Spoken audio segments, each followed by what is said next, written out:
waxaa maanta imtixaanaadka shahaadiga dugsiyada sare ee dalka oo ay soo qaban qaabisay wasaaradda waxbarashada xukuumadda Soomaaliya daaha ku rogay ra'iisul wasaare ku-xigeenka dalka Mahdi Maxamed Guuleed Qadar.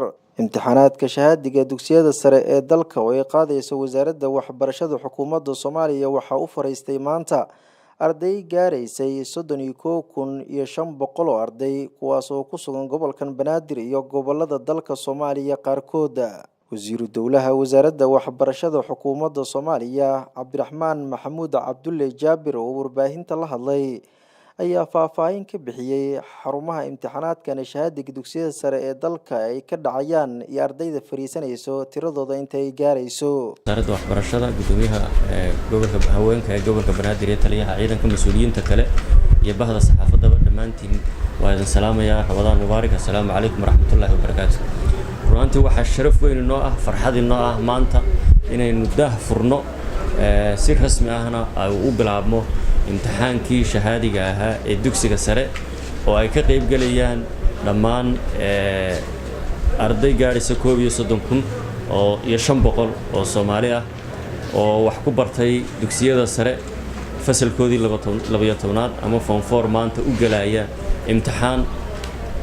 taas waxay ku tusaysaa tirada inta leeg inay imtixaan u fadhiistaan oo dugsiga sare ahi in maanta ay adkaanayso dawladnimadii nabadii si adkaanayso qoysaska Soomaaliyeed ku hamiyayaan inay caruurtooda waxbarashada u diraan wiilashooda iyo gabdhahooda lagu kalsoonaanayo dawladnimadii iyo nidaamkii lagu kalsoonaanayo waxbarashadii dalkeena ay si taaba gashay.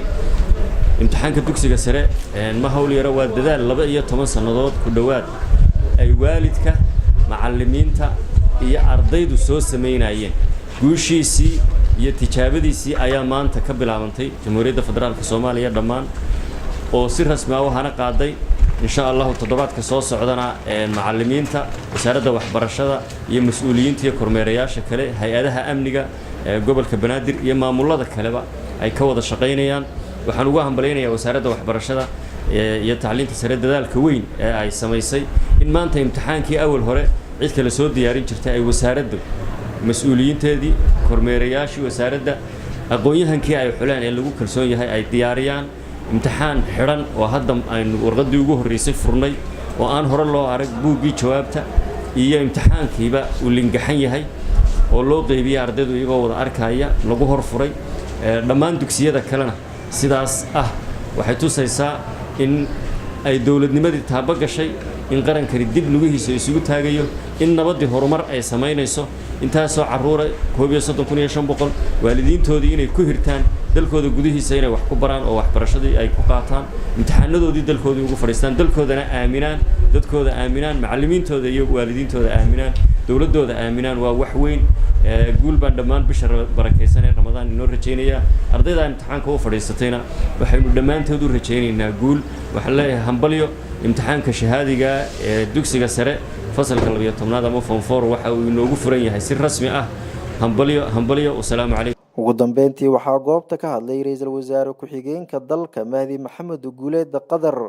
waxa uu mahadceliyay wasaaradda waxbarashada xukuumadda Soomaaliya sida juhdiga wanaagsan ay isugu xilqaamtay in arday intaan la eeg ay u fariistaan imtixaanka shahaadiga dugsiyada sare ee dalka. sanadkan waxa uu kaga doonaa sanado hore imtixaanka laga soo bilaabo diyaarintiisii daabacaadiisii iyo runtii wax ka bedelkii sanadkan aad looga bedelay sanadka hore oo la kala saaray imtixaanka buugga lagu galayay iyo warqadihii in aad looga soo shaqeeyay wasaaradda waxbarashada shaqaalaheedana ay gacanta ku hayeen ilaa iyo qalabkii lagu daabacayay wixii oo dhan laguna diyaarinayay iskuul booliisiya oo ah meel runtii ciidamada booliiska ay gacanta ku hayaan amnigeedana aad u sugan yahay.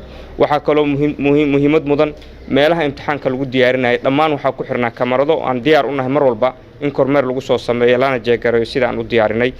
intaas waxaan rabaa kaliya inaan u sheego dadka propaganda suuqa soo galiyay kuna sheegay imtixaankii qaranka oo runtii waqti badan aan soo gelinay inuu banaanka u baxay. waxaan aad ugu faraxsanahay kuna kalsoonahay howlwadeenadani imtixaankii maanta sida loogu talagalay inuu bilowday. waa tiradii ugu badneed u fariisato imtixaanka shahaadiga dugsiyada sare ee dalka oo ay qaadayso wasaaradda waxbarashada xukuumadda Soomaaliya. Cabdiraxmaan Waabri, Som News, Muqdisho.